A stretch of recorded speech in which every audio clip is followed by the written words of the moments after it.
Hi, Julie here with paperbeadcrafts.com on an episode of paper bead making, I guess you could call it. Alright, so what I'm going to talk about today is making beads with fabric. And in this pile of beads, I have one strand that's actually made out of paper. And if you haven't guessed it by now, it's these pink ones. These are the only ones in this pile that are made out of paper. The rest are made out of fabric. And the point of the video is to show you how I make beads that look like paper beads, but they're made out of fabric. Just another choice for you to use up recycled fabric or even new quilting fabrics, leftover fabrics, whatever you have. Or you can go shopping fresh for new ones. It's totally up to you. But you have to prepare the fabric, because the fabric, as you know, is floppy and would make it really hard to roll up the beads into, roll up the fabric into beads. So here is what we're going to do. And you have to prepare it first off to make them. You've got to make the fabric stiff so that you can cut it up into strips. So the first thing I do, set that aside, is the way I do it is I use my leftover drips from glazing my paper beads. But if you don't want to do that, or you don't have any beads to glaze, there's another way you could do it. I made myself a drying pad. This is just a piece of corrugated cardboard covered with freezer paper, making sure that the slick side is up. And basically what I did is I glued the freezer paper, the rough side, to the cardboard with spray adhesive. You can use whatever spray adhesive you want. And then you flip it over and you cut off the corners, this way, and you fold it to the inside. And I taped it down first with double stick tape underneath to keep it in place, and then I just went over it with duct tape, and the duct tape kind of makes it a non-skid surface, so it stays in place. It kind of adds friction to it. And then what I did is, this particular piece of fabric is not quite ready, not quite done. It still has flimsy edges. So I'm going to demonstrate how you would do this, even if you don't actually have beads they're paper beads that you're already dipped and you're waiting for them to dry. So we're just going to finish this one off by hand. And I use a glue and water mixture, 50-50, to glaze my beads for the first 2 coats. And then the second 2 coats I use vibrance. But for this demonstration, we're going to use the glue all that I've already mixed 50-50 with water. And I have it in this tub, which is a tub from the Home Depot. It's a mixing container. This holds a quart. And I just measured it out. This has actual measurements on it and stuff. But you don't have to be this fancy. This was like a total of just under $4 to get this whole container. Of course, you could use a leftover fluff container that has a nice fitting tight lid and is about the right size. Those plastic fluff containers. And you get marshmallow fluff on top of it. But anyway, this is what I use. You can also use 50-50 Mod Podge if you want, if you have that. You could use PC Petrifier. It's totally up to you. PC Petrifier. You've seen me use this before. I love it. I do love it. But it's kind of expensive. It's like $40 to $50 a gallon. Whereas I'm able to get this at about $13 a gallon. So there's a big savings there. And this will last a long time, because I just bought a gallon of this. I paid just under $14 for it. I have a Prime account with Amazon, so it was sent to me for free. Just too big for the video. But I had this one already on hand. And I like using the Elmer's Multi-Purpose Glue All because I can see what I'm doing with it. It's white, but it dries crystal clear. In fact, it dries matte clear, which is cool if that's what you want. If you want your fabric beads to look like fabric and be matte, you don't have to top it with the vibrance. Just do 4 coats of this instead. Alright, so this is what I'm going to do. I've already mixed this. This is 50-50. And I'm going to get my hands all wet. If you don't want to get your hands wet, you can go ahead and wear gloves. If you have a credit card, you can use it as a squeegee if you want, but I'm not going to because I haven't actually used it, but you can if you want to. So here is what I do. And you want to make sure that when you glaze or put the glaze on this stuff, that you have your fancy print on top, not the back side. You want the fancy stuff, because the finish or the glue and water will soak to the bottom and create a glazed type effect on the back side, which is what you want. If you can see how shiny that is, that gives you your fine finish on the back side, whereas the top looks matte, and that's exactly what you want. So fancy side up, that's what you want. Okay, so I have some unfinished edges here, and normally I would keep this underneath my beads, but for demonstration purposes I'm going to go ahead and finish this one. And you don't have to iron it ahead of time if you don't want to.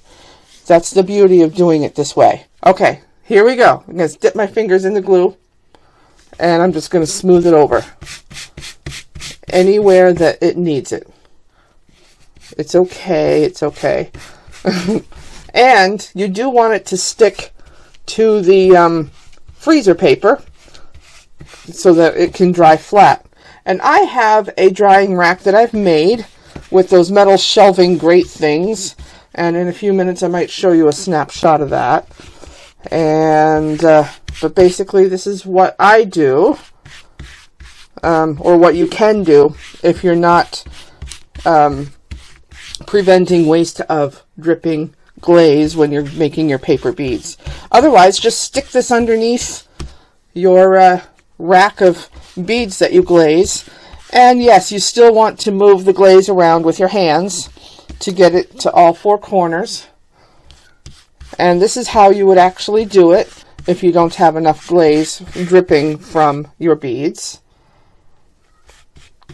And if you have seen my video on how to use tissue paper and waste glaze to make paper beads, it's the same exact idea as that.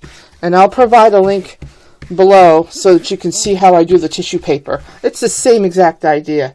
It's just that I think the fabric is actually better than the tissue paper, because there's a lot more designs to choose from. And that is that. And then you just set this whole thing to dry, because that's why you want the drying pad.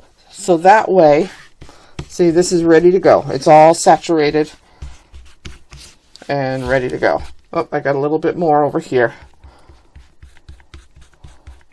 Okay, this is how I do it. This is how I prepare my fabric. I usually do drips from paper beads. And I do have a batch of paper beads I'm going to be glazing. But I don't think I need to show that to you. This is basically the concept for making fabric beads, is you want to lay down your fabric without even ironing it, right on your drying pad, and go ahead and saturate the fabric, brush it all around, and then when you're done, just clean up your hands with a paper towel or another piece of fabric if you want. No need to get paper towel. Just go ahead and do that, because you're going to do this anyway with your next piece. It'll be fine. Alright, so on to the next step, and that is trimming up. Let me move this out of the way because I don't even need to get rid of the camera. Okay, so I am going to show you how I go ahead and I cut my paper fabric into beads. Okay, so I use a rotary mat. I have not tried using a guillotine cutter with this method. I just like using the rotary mat. You can use a paper and pencil, make a template, and layer it on top if you want. I'm going to go ahead and... Actually, this one's all trim and ready to go. So let me set that aside. And let me get another piece of fabric. Let's do one that you can actually see me do. Let's do the cherries. Okay, so what I'm going to do is I've got this white section here that's going to be trimmed away right away. And rotary mat, I have a ruler with a doohickey thing that it's on suction cups and it holds it down. And then I have my rotary cutter. Zebra print, gotta have my zebra print. So here we go. Here's what we're doing. And rotary cutter, cutting mat, and since your beads are going to be cut on an angle, I'm just going to go ahead and cut off the white part. And I need leverage, so I'm standing up. Okay. Then you're just going to cut that off, just like that. And then you're going to go ahead and move this around so that you can cut off all the rough edges.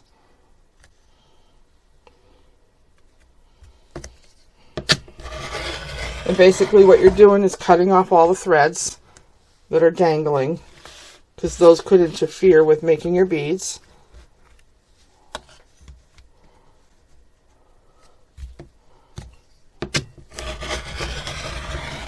Alright. And then, and believe it or not, the fabric beads, I always cut them this way. You could use scissors if you want to, but this is the way I do it. And if you're a quilter, you already have all this stuff in hand, probably.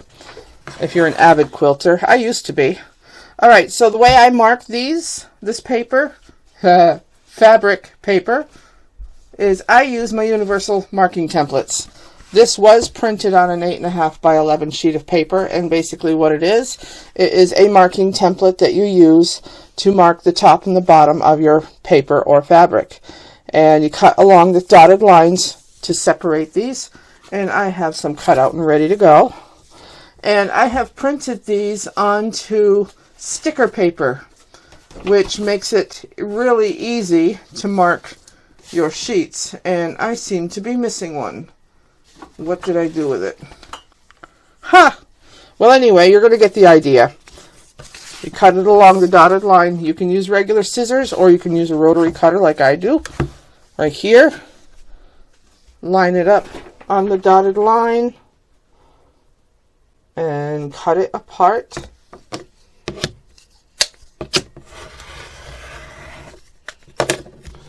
Alright. Take that away. And basically with the way you're going to use the universal cutting marking tool or universal marking template, cut it into strips like I said. You're going to lay it on the top and on the bottom. Okay, so the way you do that is you go ahead, and I'm going to leave this piece on, but I'm going to trim, well, you don't have to trim it off if you don't want to, but I'm going to go ahead and take the backing off.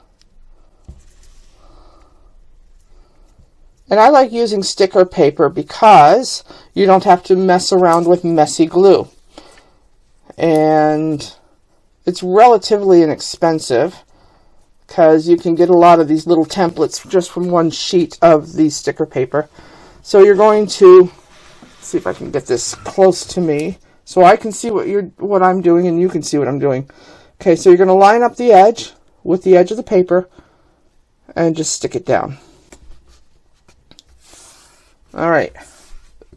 Okay, now at this end I have the 1/2 inch here. And this is 1/2 inch at wide end, 1/8 inch at narrow end. So my next one, this ends at the narrow end. So I'm going to trim this off. Get my scissors.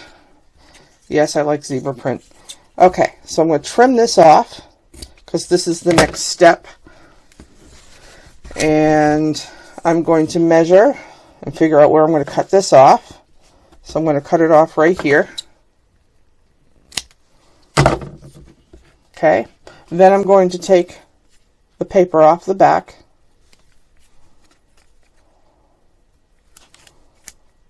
And I'm going to continue with my pattern cuts. Okay, then I'm going to turn this around and I'm going to do the other side. Now, over here, I have the small 1/8 inch end.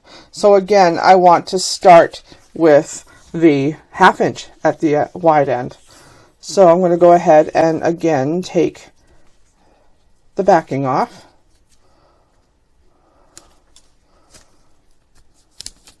And try not to let it curl up on itself, because it will try to do that.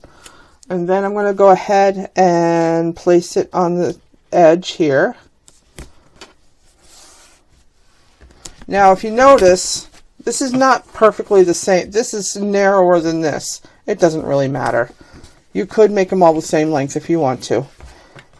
And now I have this 1/8 inch. I've got this right here, so I can continue. And I'm going to cut it off right about here. Take the paper off the back. Okay, some of these beads will be bigger, fatter than the others. It doesn't really matter. What matters is you have fun doing this. All right.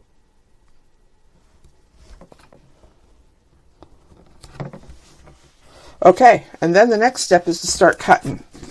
So I turned it over because I'm going to start cutting from here down to here. All right, and this is how you cut it. You lay your ruler down. Take the rotary cutter. And it doesn't have to be perfect, you're just kind of goofing off. And if you have a thread that gets stuck or hangs, it comes apart. Okay, so now you've seen me cut it. You do the same thing all the way across. And then you get a paper bead roller, which I should have right nearby somewhere. What did I do with my paper bead roller? There it is. This one here is 1/16 inch. I don't really have the 1/16 inch available anymore. This one's 3/32. Now I know I was making beads last night.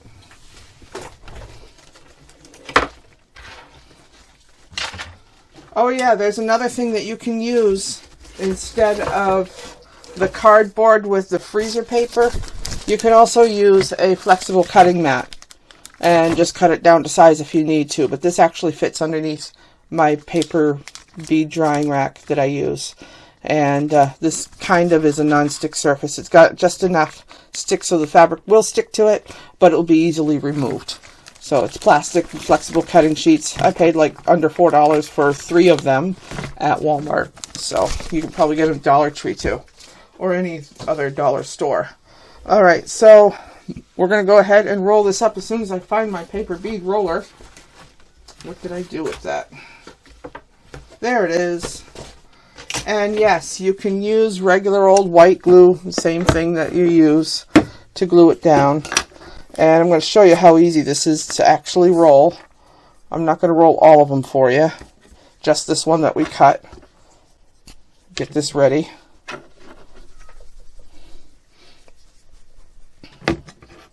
Okay, and this fabric, believe it or not, this is 5/64 of an inch. And the fabric does fit inside just fine. And you roll it up just like you would paper, and roll it, roll it, roll it. And if you want to make the same exact size beads as these, make your fabric pieces about 9 by 12, or 8.5 inch by 11, and then cut across so that they're 8.5 or 9. And then just use the template that is 1/2 inch at the wide end, 1/8 inch at the narrow end, and you'll end up creating great looking fabric beads that mimic paper beads. And you don't have to make them glossy if you don't want to. Like I said, you could do 4 coats of the glue and water mixture to glaze them. But I like to do 2 coats of the glue and water and 2 coats of Vibrance. And I do have Vibrance, but I don't have it with me. But it's Janice May's Vibrance. You can get it at Amazon or Etsy. And that's it. That's a fabric bead. And yeah, here's a couple more, fabric beads.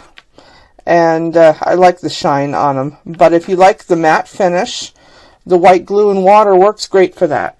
So that's basically it. How I make fabric beads. And that's it for now. I told you about, you can actually do the glaze underneath the paper bead drying rack. Don't think you actually need to see that. But this is basically it. And that's it for today. And thank you for watching. And if you want to see more information about making paper beads, you can go on to paperbeadcrafts.com. The paper bead rollers are available through there. And I make adjustable length paper bead rollers, and I make wooden handled slotted paper bead rollers in 5 different sizes, and also double hole paper bead rollers and bead easy eyelet setters for setting eyelets into large hold paper beads in 2 sizes, 3/16 and 1/4 inch. And that's it for today.